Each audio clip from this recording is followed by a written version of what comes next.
And I want to follow up on what Mr. Desaunier was talking about. And Mr. Ash, I got to ask you, the Fish and Wildlife Service relies on science and data to make these decisions? We do.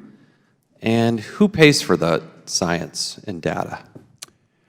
Science can come from the U.S. Fish and Wildlife Service. It can come from the United States Geological Survey. It can come from the Corps of Engineers, so the taxpayer pays for a lot. It can come from states.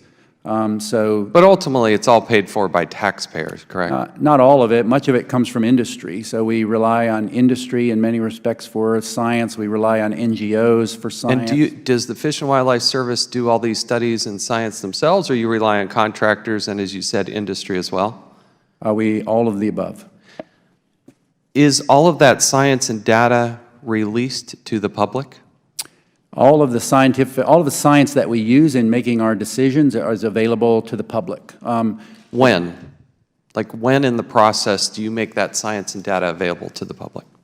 It's constantly available. So with the greater sage grouse, for instance, we had a website for the greater sage grouse, and as information was made available to us, we posted it on our website. Do you make the raw data available? If the raw data is available to us, we provide it. But sometimes, like in the case of, say, the state of Texas, they have constitutional restrictions against providing the source data because of private property concerns and other things. So they provide us with the peer-reviewed science.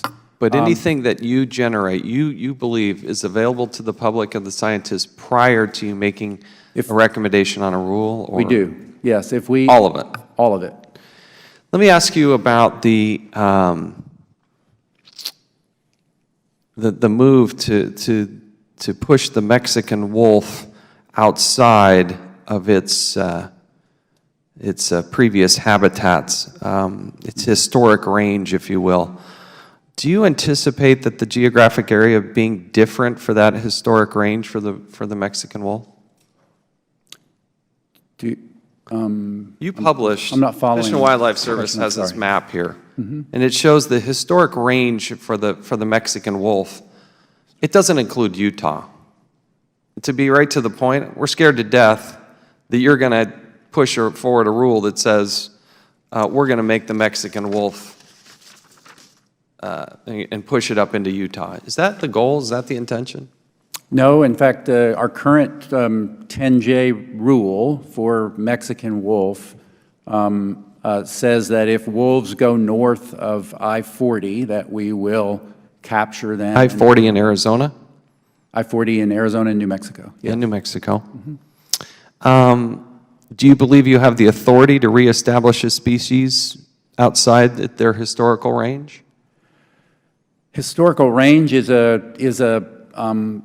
concept that reasonable people will disagree upon. So range is what's important as we think about recovering a species, and what we need to know is what is the kind of habitat within which we can accomplish recovery.